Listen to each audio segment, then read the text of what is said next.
The salt-crusted docks of Port Libertad groaned beneath the weight of cargo and sin. Sunset bled across the Caribbean horizon, painting the wooden planks in shades of rust and amber. The air hung thick with the stench of rotting fish, spilled rum, and the sweat of desperate men. Among the crowd of sun-scorched sailors and weathered merchants, a peculiar auction was taking place at the far end of Devil's Wharf. Captain Matthias Cross stood apart from the rabble, his broad shoulders draped in a worn leather coat that had seen 1,000 storms. His face bore the map of his travels, scars from Barbary corsairs, a sun-darkened complexion, and eyes the color of storm clouds that had witnessed too much cruelty to retain their softness. He was known throughout the Spanish Main as the lonely Buccaneer, a man who sailed without crew loyalty, without harbor, without home. The auctioneer's voice cracked through the evening air. "Gentlemen, a rare prize tonight, a woman of unknown origin, found stowed aboard the merchant vessel Santiago. The captain demands compensation for his troubles." Matthias watched with detached curiosity as the auctioneer gestured toward a figure bound at the wrists, a coarse burlap sack covering her head entirely. She stood motionless, her posture neither defiant nor broken, but strangely dignified despite her humiliation. Her dress, though salt-stained and torn, had once been fine. The pale blue fabric spoke of wealth now reduced to rags. The men surrounding the platform jeered and shouted crude suggestions. Matthias felt his jaw tighten. He had no interest in purchasing anyone, let alone a woman whose face he couldn't see, yet something in her stillness called to him, a recognition he couldn't name. "5 silver pieces!" shouted a gap-toothed sailor. "8!" countered another, his laughter harsh. The woman's hands trembled slightly at her sides, the only betrayal of her fear. Matthias noticed the delicate bones of her wrists, abraded raw by the ropes. He had seen this scene play out before. Desperate women sold like cargo, their futures determined by whoever had the deepest purse and the darkest intentions. 1 gold coin. The bid came from a man Matthias recognized, Captain Rourke, a slaver known for his brutality along the Windward Passage. The auctioneer's eyes gleamed. 1 gold coin, going once. Matthias heard himself speak before his mind had formed the decision. 2 gold coins. The crowd fell silent. Men turned to stare at the lonely Buccaneer, whose reputation for avoiding entanglements was as legendary as his skill with a cutlass. Rourke's face darkened with fury, but he knew better than to challenge Cross over a woman he'd barely wanted. 2 gold coins! The auctioneer shouted triumphantly. "Going once, going twice, sold to Captain Cross!" Matthias pushed through the crowd, his boots heavy on the warped planks. He dropped the coins into the auctioneer's greasy palm and turned to the woman. Up close, he could see she was trembling now, her breath coming in short gasps beneath the sack. "Come," he said quietly, his voice rough from years of shouting over wind and wave. He reached for the rope binding her wrists. She flinched at his touch but didn't pull away. He cut the bonds with his knife, the blade glinting in the dying light. The crowd was already dispersing, disappointed by the lack of spectacle. "Remove the sack," Matthias commanded, not unkindly. Her hands rose slowly, fingers catching the rough fabric. She pulled it away, and Matthias found himself staring into eyes the color of deep water, green shot through with gold, like sunlight penetrating the ocean's surface. Her face was beautiful in its devastation, cheeks hollowed by hunger, lips cracked from thirst, but with a bone structure that spoke of noble breeding. Dark hair tumbled around her shoulders in tangled waves. She looked at him with an intensity that made him step back. Her lips parted, and she spoke a single word that stopped his heart. Matthias. His name. His true name. Not the dozen aliases he'd used across the Caribbean. The name he hadn't heard spoken aloud in 15 years, not since he'd fled England as a boy accused of a nobleman's murder. "How do you know that name?" His voice came out harder than intended, his hand instinctively moving toward the pistol at his belt. Tears streaked through the dirt on her cheeks. "Because I'm Eleanor Ashford. We were children together in Cornwall. You saved me from drowning in the mill pond when I was 7 years old." The world tilted. Memories crashed over him like a rogue wave, a little girl with ribbons in her hair, laughing as they chased each other through the meadows of his father's estate. The same girl who'd cried when the magistrates came to take him away, who'd screamed his innocence while her father, the Earl, had condemned him. "Eleanor Ashford died," Matthias said, his voice hollow. "Married some duke. I heard the news in Tortuga 5 years ago."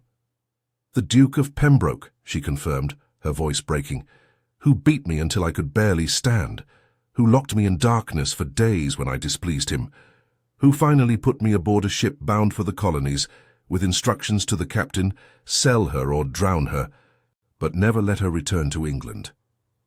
The confession hung between them like cannon smoke. Around them the dock had emptied, leaving only the cry of gulls and the slap of water against the pilings. Matthias studied her face, searching for the girl he'd known. She was there beneath the suffering, beneath the years, the same stubborn chin, the same fierce intelligence in her eyes. But she'd been transformed by pain into something harder, sharper. "Why didn't you tell them who you were?" he asked. "Your nobility, even here, that name carries weight." Eleanor laughed, a bitter sound. "And be returned to him? I'd rather die. When they caught me stowing away trying to escape in Port Royal, I thought, let them sell me. At least I'll belong to someone new, someone who might be less cruel. And instead you found me. Instead I found you." She swayed on her feet, exhaustion finally claiming her. Matthias caught her elbow, steadying her. The touch sent an unexpected jolt through him. Not desire, not yet, but recognition, connection. The echo of a childhood promise made beneath a willow tree. "I'll always protect you." "Come," he said, his tone gentler. "My ship is anchored in the cove. The Retribution. You need food, water, and rest." "What will you do with me?" Eleanor asked, and there was no coyness in the question, only weary acceptance. Matthias looked at her, this woman who'd been sold like livestock, who'd survived a nobleman's cruelty, who'd spoken his name like an invocation. The lonely Buccaneer, who'd sworn never to let another soul close enough to wound him. "I don't know yet," he admitted, "but you're not cargo, Eleanor. You're not a possession. Whatever happens next, you'll have a choice in it." She searched his face, looking for the lie, the trap. Finding none, she nodded. "Then take me to your ship, Matthias Cross, and I'll tell you how I've spent 15 years searching every port, every harbor, every God's-forsaken corner of this ocean, hoping to find the boy who once promised he'd come back for me." Chapter 2. The Retribution's Oath. The longboat cut through black water, oars dipping in perfect rhythm as Matthias's first mate, a grizzled Portuguese sailor named Costa, rowed them toward the Retribution. Eleanor sat in the stern, wrapped in Matthias's coat, her eyes fixed on the ship emerging from the darkness. She was a beauty. The ship, not the woman, though Matthias found his gaze returning to both. The Retribution was a 30-gun frigate, captured from the Spanish Navy 3 years prior. Her lines were sleek, built for speed rather than intimidation, with black sails that let her slip through Caribbean nights like a ghost. "Captain's bringing a woman aboard," Costa muttered in Portuguese, deliberately loud enough for Matthias to hear. "Never thought I'd see the day." "Mind your tongue," Matthias replied in the same language, "or you'll be swimming back to shore." Eleanor stirred. "He said you're bringing a woman aboard, that it's unusual." Matthias raised an eyebrow. "You speak Portuguese?" "And Spanish, French, and passable Dutch," Eleanor said. "My husband hosted many foreign dignitaries. I was expected to entertain them, to be his perfect, multilingual ornament." The last word dripped with venom. They reached the ship's side where a rope ladder dangled against the dark hull. Matthias climbed first, then reached down to help Eleanor. Her hands were weak from hunger, her climbing awkward, but she refused to show defeat. When she finally pulled herself over the rail, she stood on the deck, breathing hard, taking in her surroundings. 30 men materialized from the shadows, the night watch, suspicious eyes examining this unexpected passenger. They were a motley collection. Former slaves, escaped convicts, disbanded soldiers, and younger sons with no inheritance. Men who'd chosen the account, as pirates called their trade, because civilization had offered them nothing but chains. "Gentlemen," Matthias announced, his voice carrying across the deck. "This is Lady Eleanor Ashford. She'll be staying aboard as my guest. Anyone who troubles her answers to me personally." The men exchanged glances. Several nodded, others looked skeptical. A woman aboard ship was considered bad luck by some, a distraction by others, but Captain Cross's word was law on the retribution, and none were foolish enough to challenge him. "Costa, see that she gets the officer's cabin next to mine. Have the cook prepare something light. Her stomach won't handle salt pork after days of starvation." "Aye, Captain." Eleanor followed Costa below decks, and Matthias watched her disappear into the darkness. He felt the weight of his decisions settling on his shoulders. 2 gold coins had just complicated his life in ways he couldn't yet measure. An hour later, Matthias knocked on the cabin door. Eleanor's voice, stronger now, invited him in. She'd washed her face and hands in the basin, changed into a loose shirt and breeches that Costa had scrounged from somewhere. Her wet hair hung down her back in dark ropes. She looked younger this way, less like a duchess and more like the girl who'd raced him through Cornwall's green hills. "Eat," Matthias said, gesturing to the tray of bread, cheese and dried fruit on the small table. She obeyed, tearing into the food with desperation she didn't bother hiding. He watched her eat, leaning against the doorframe, arms crossed. When she'd finally slowed, he spoke. "Tell me everything. How you ended up in Port Libertad with a sack on your head." Eleanor wiped her mouth with the back of her hand. "After you disappeared, after they said you'd murdered Lord Hartwell, my father arranged my marriage to the Duke of Pembroke. I was 12. The wedding waited until I was 16. Her voice was flat, reciting facts like a ship's log.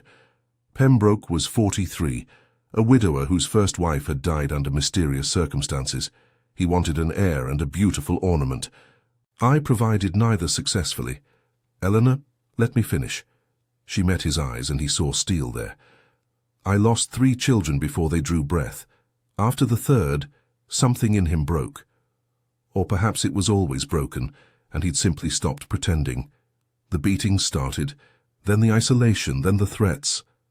Last year, he told me he was sending me to Barbados to oversee his sugar plantation. I knew what that meant. I'd seen women disappear to the colonies before. So I ran. And he found you. His men found me in Port Royal, but I'd made friends, a tavern keeper's wife who sympathized. She helped me stow away on the Santiago. I almost made it to Charlestown. Then the captain discovered me and decided to recoup his losses by selling me at the next port." Matthias felt rage building in his chest. Old rage, directed at a world that treated women like property, that gave men like Pembroke the power to destroy with impunity. And the sack? The captain's idea. He said a beautiful face would fetch a better price if men could imagine any woman they wanted underneath. That anticipation would drive up the bidding.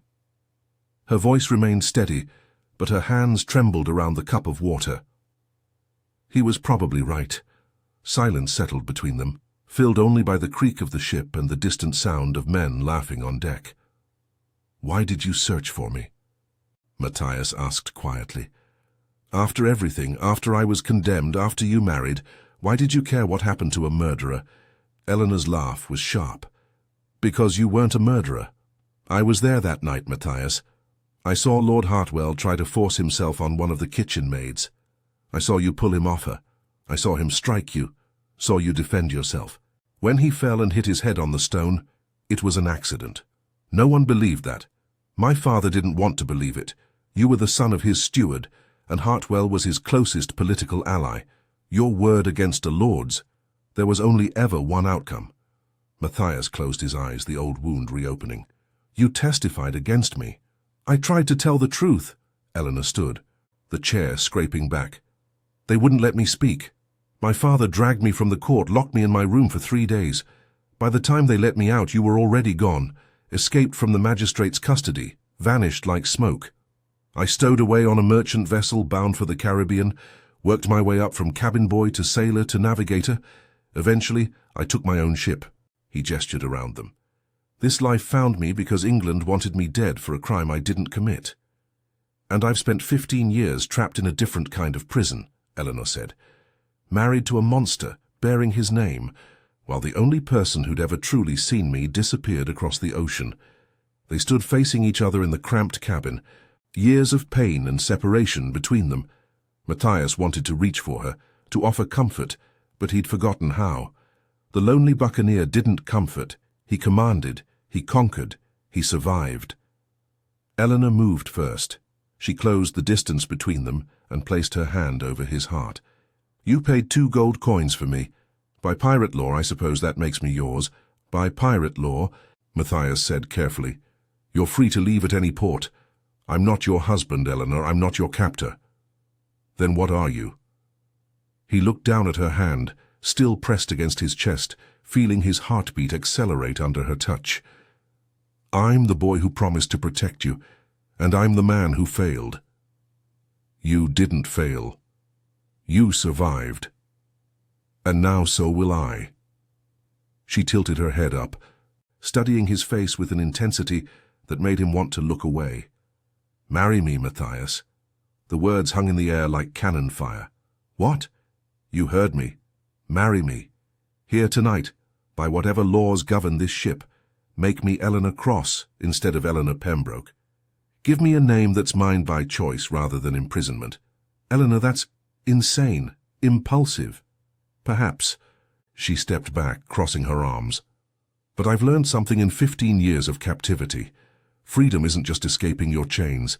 It's choosing what comes next. And I choose you.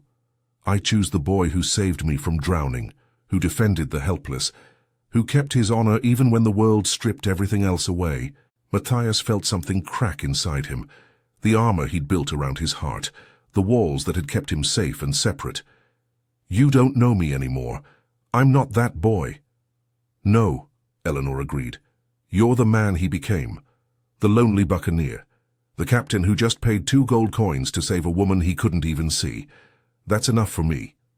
He wanted to argue. He wanted to list all the reasons this was madness. They'd been apart 15 years. They were different people. Marriage was a trap he'd sworn never to enter. But looking at her face, seeing the desperate hope there, he remembered the promise. "I'll always protect you.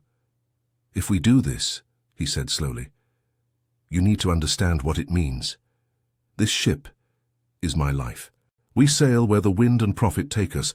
We raid Spanish galleons, fight naval frigades, spend weeks without seeing land. It's dangerous, Eleanor. It's not the life you knew." "The life I knew tried to kill me," she replied. "I'll take my chances with yours."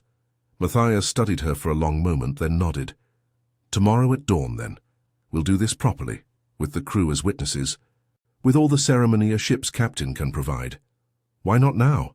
"Because you're exhausted, half-starved, and you've been through hell. Tomorrow, when you're rested and fed, if you still want this, if you're certain, I'll marry you, Eleanor Ashford." She smiled, and for the first time since he'd removed that sack from her head, he saw a glimpse of joy. "Tomorrow, then. But I'm already certain." "Matthias, I've been certain since I was 7 years old and you pulled me from that mill pond. I just had to cross an ocean to tell you." Chapter 3. Vows Among Corsairs. Dawn broke over the Caribbean in shades of pearl and flame. The Retribution rocked gently at anchor. Her black sails furled as the crew assembled on deck.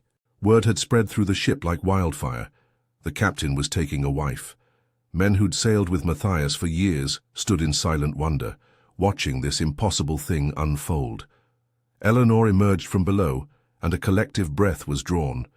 Costa had found her a dress, simple white cotton, probably stolen from some merchant's cargo. It fit poorly, hanging loose at the waist. Too short at the hem, but in the golden morning light she looked like something from a legend. She'd braided her hair with strips of red silk, and her feet were bare on the sun-warmed deck. Matthias wore his best coat, black wool with tarnished silver buttons, salvaged from the Spanish captain who'd once owned this vessel. His hair was tied back, his face freshly shaved. He looked like what he was, a man caught between two worlds, neither quite gentleman nor fully pirate. Costa stood between them, serving as officiant. In the absence of priests or magistrates, the first mate's word would bind them under maritime law, not recognized in any court, perhaps, but real enough among those who lived beyond civilization's reach.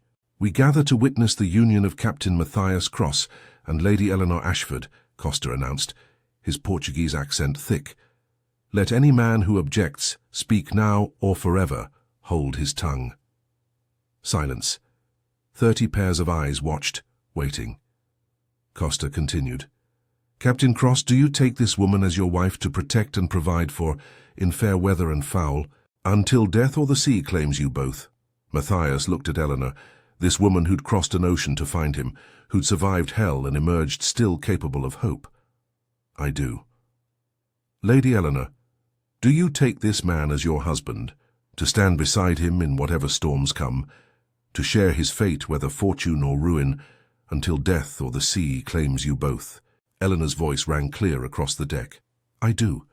Then by the power vested in me as first mate of the Retribution, and by the laws that govern those who sail under the black flag, I declare you bound together. Costa grinned. Captain, you may kiss your bride. Matthias stepped forward. He'd known many women in his years at sea, brief encounters in port taverns, fleeting pleasures that left no mark, but touching Eleanor felt different, sacred somehow. He cupped her face gently, mindful of the bruises still fading on her cheek, and kissed her. It was soft, tentative, the kiss of two people learning each other again. But beneath the gentleness was heat, years of separation, of longing unnamed, of promises unfulfilled.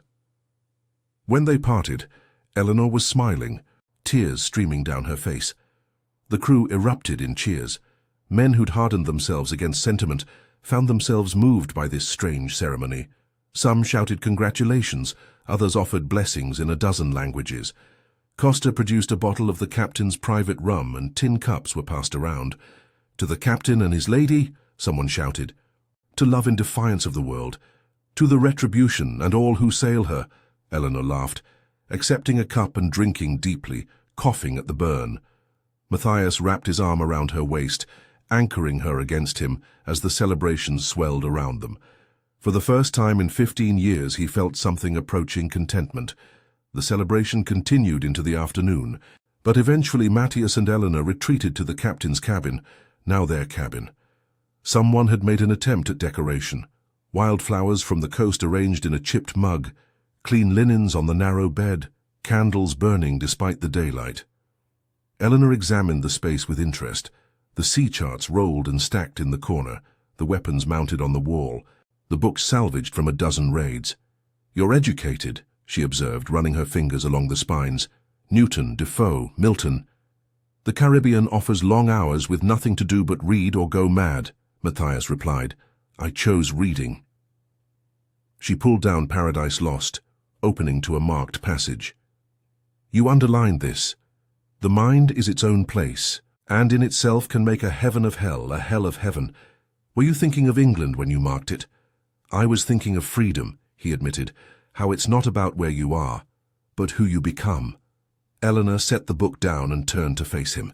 Now that they were alone, the magnitude of what they'd done settled over them. Married. They were married. Two people who'd known each other as children, separated by years and trauma, bound together by ceremony and desperation. I should tell you, Eleanor said carefully, I don't know how to be a pirate's wife. And I don't know how to be anyone's husband, Matthias admitted. We'll learn together. She moved closer, reaching up to touch the scar that ran from his temple to his jaw. How did you get this? Boarding action off Hispaniola, Spanish officer with a cutlass and good aim. Her fingers traced another scar on his neck. And this? Knife fight in Tortuga. I won. She found a third on his hand. This? Shark bite. I was younger and stupider. Eleanor took his hand and pressed it against her cheek. I have scars too, just not where anyone can see them. Matthias understood. He'd seen the yellowing bruises when she'd changed, the marks that told stories of violence and endurance. He'll never touch you again, he promised. If Pembroke somehow finds you, he'll have to go through me first. I know. Eleanor's eyes met his. That's why I'm not afraid anymore. They stood like that, holding each other as the ship rocked beneath them, two damaged souls finding unexpected refuge. The afternoon sun streamed through the porthole, painting everything gold. What happens now? Eleanor asked softly. Now we sail. The Retribution needs provisions. And there's word of a Spanish treasure fleet passing through the Windward Passage next week. If we're lucky, we'll be rich, we'll survive. Matthias smiled, a rare expression that transformed his weathered face. Piracy isn't about treasure, not really. It's about freedom. Taking what you need from those who have too much. Answering to no king, no lord, no law, but the one you make yourself. Eleanor nodded slowly. Then teach me. Teach me to be free. Chapter 4. The Heart's True Bearing. 3 weeks passed. The Retribution sailed north, threading through dangerous waters with the ease of long practice. Eleanor adapted to ship life with surprising grace, learning to move with the roll of the deck, to tie knots and read basic navigation, to handle a pistol under Matthias's patient instruction. The crew, initially skeptical, came to respect her. She helped the ship's cook prepare meals, learning which weevil-infested hardtack could be salvaged and which needed to be tossed overboard. She assisted the surgeon with his limited medical knowledge, her gentle hands easing the pain of men injured in accidents or old battles. She listened to their stories, tales of lost homes, broken families, lives destroyed by poverty or injustice, and treated each man with dignity regardless of his past. And at night, in the captain's cabin, she and Matthias learned each other slowly. Not just physically, though desire grew between them like a storm building on the horizon, but emotionally. They traded stories of their separate lives, filling in the 15-year gap with words and silence, laughter and tears. Eleanor learned that Matthias had tried to return to England once, 7 years after his escape. He'd made it as far as Plymouth before his resolve failed. "I realized I had nothing to go back to," he told her. "My father was dead, the estate sold, and I'd become something they could never accept. So I turned the ship around and returned to the Caribbean. This became my home." Matthias learned that Eleanor had attempted to leave Pembroke twice before. "The first time, his men found me within a day. They brought me back, and he broke my arm as punishment. The second time I made it to London, but my father refused to help me. He said I'd made my vows before God, and divorce would bring scandal to the family name." "Your father was a coward," Matthias said bluntly. "My father was an earl who valued reputation over his daughter's life," Eleanor corrected. "It's a common condition among the aristocracy." They were sharing a bottle of wine, captured from a French merchantman, when Eleanor asked the question that had been haunting her. "Do you regret it, marrying me so suddenly?" Matthias set down his cup, considering his answer carefully. "I regret that you had to endure so much to reach this point. I regret that I couldn't protect you from Pembroke. But marry you?" He reached for her hand. "No, that I don't regret." "Even though you didn't choose it freely?" "I cornered you with that proposal." "Eleanor." He turned to face her fully. "I've spent 15 years choosing isolation because it was safer than connection. You gave me an excuse to choose differently, to believe that maybe the lonely Buccaneer didn't have to remain lonely forever." She squeezed his hand. "And what do you believe now?" "Now?" Matthias pulled her closer, until she was sitting across his lap, her head tucked beneath his chin. "Now I believe that fate is a strange navigator. It took us both through hell, stripped away everything we were supposed to be, and somehow brought us to the same dock on the same night. That's either coincidence or destiny. Which do you think it is?" "I think," he said slowly, "that I don't care. You're here. I'm here. The rest is just waves and wind." Eleanor tilted her head up and kissed him, and this time there was no tentative exploration. This was hunger, need, years of loneliness seeking remedy. They moved together to the narrow bed, shedding clothes and inhibitions, discovering each other by candlelight and sensation. Afterward, wrapped in each other's arms, Eleanor traced lazy patterns on Matthias's chest. "I want to learn to fight," she said suddenly. "What?" "To fight, properly, with pistol and blade. If we're stopped by naval ships or attacked by other pirates, I won't be helpless. I won't be cargo to be protected." Matthias propped himself up on one elbow, studying her face. "It's dangerous. You could be hurt." "I've been hurt by men who claim to own me," Eleanor replied. "I'd rather be hurt learning to defend myself than stay weak out of fear." He recognized the steel in her voice, the same determination that had kept her searching for him across an ocean, that had survived Pembroke's cruelty and the auction block's humiliation. "All right," he agreed. "Tomorrow we start your training." "But Eleanor, being able to fight doesn't mean you have to face every battle alone. That's what having a crew means, what having a husband means." "I know," she smiled, "but it's good to know I can stand beside you rather than behind you." The Spanish treasure fleet appeared on the horizon 6 days later, exactly where Matthias's intelligence had predicted. 3 galleons heavy with silver and gold from the New World, bound for Seville, escorted by 2 warships. "We can't take them all," Costa said, studying the fleet through his spyglass. "The warships are too well armed. We don't need to take them all," Matthias replied. "Just the 3rd galleon, she's lagging behind, probably damaged in the recent storm. If we hit fast and hard, we can take her before the escorts can turn around." The crew prepared for battle with practiced efficiency. Cannons were loaded, weapons distributed, boarding parties assembled. Eleanor appeared on deck in borrowed breeches and a man's shirt, a cutlass at her hip and a pistol tucked into her belt. "Absolutely not," Matthias said when he saw her. "I'm part of this crew," Eleanor replied calmly. "And you promised to teach me to fight. Consider this my first lesson. First lessons don't happen in actual combat. They do when you live as a pirate." She touched his arm, her expression serious. "Matthias, I need to do this. Not to prove anything to you or the crew, but to prove something to myself. I need to know I can face danger without freezing, that I'm more than a victim." Matthias wanted to argue, to order her below decks where she'd be safe. But he saw the determination in her eyes and recognized it.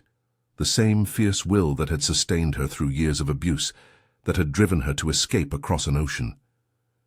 "Stay close to me," he finally said. "Don't take unnecessary risks. And if I tell you to retreat, you retreat. Understood?" "Understood." The Retribution flew across the waves, her black sails catching every breath of wind. They came at the Spanish galleon from the sun, making it hard for the lookouts to spot them until it was too late. Cannon fire erupted from both ships, the thunder of 12-pounders, the scream of chain shot cutting through rigging. The galleon's mainmast cracked and fell, canvas and rope collapsing across her deck. Matthias gave the order, and the Retribution drew alongside. Grappling hooks flew, pulling the ships together. Men poured across the gap, cutlasses flashing, pistols barking. Matthias fought his way onto the galleon's deck, with Eleanor close behind. A Spanish sailor came at her with a boarding pike. She dodged sideways, Matthias's training showing, and fired her pistol at point-blank range. The man fell and Eleanor stood over him, breathing hard, her face pale but her hands steady. "Good," Matthias said. "Stay with me." The battle raged around them. The Retribution's crew was outnumbered but faster, hungrier, fighting with the desperation of men who had nothing to lose. Slowly, they pushed the Spanish sailors back toward the stern.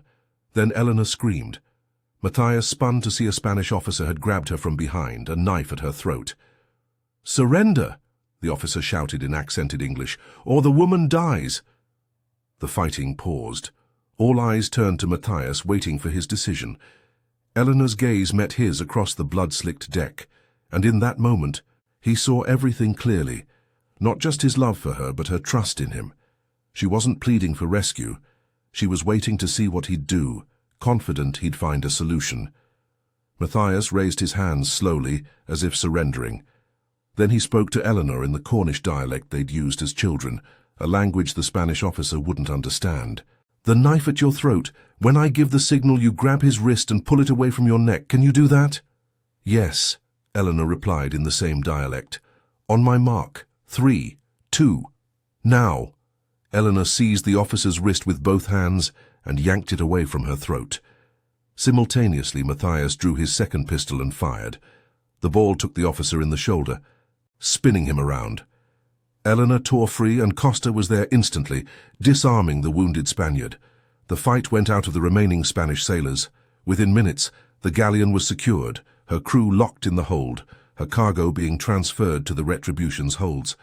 Silver bars, gold coins, bolts of silk and spices, a fortune that would keep the crew in comfort for months. Matthias found Eleanor on the galleon's quarterdeck, staring out at the sea. Blood spattered her shirt, none of it hers, and she was trembling slightly from the aftermath of battle. "You did well," he said quietly. "I killed a man." Her voice was flat. I looked him in the eyes and pulled the trigger. "Yes." "Does it get easier?" Matthias put his arm around her shoulders. "No. The day it becomes easy is the day you lose your humanity. But you can learn to live with it, to understand that sometimes violence is the price of freedom." Eleanor leaned into him, drawing strength from his solidity. "I don't regret it. That man would have killed me without hesitation, but I wish—" She broke off, unable to articulate the thought. "You wish the world was different," Matthias finished. "That women didn't have to fight to survive, that nobility meant protection rather than bondage, that marriage was always choice rather than prison. Yes, so do I." He turned her to face him. "But it's not. So we do what we must to carve out space for ourselves in this brutal world. We fight, we sail, we love, we survive. That's all any of us can do." Eleanor nodded slowly. "Then let's survive together. Captain and captain's wife. Two people who refused to accept the fate the world demanded.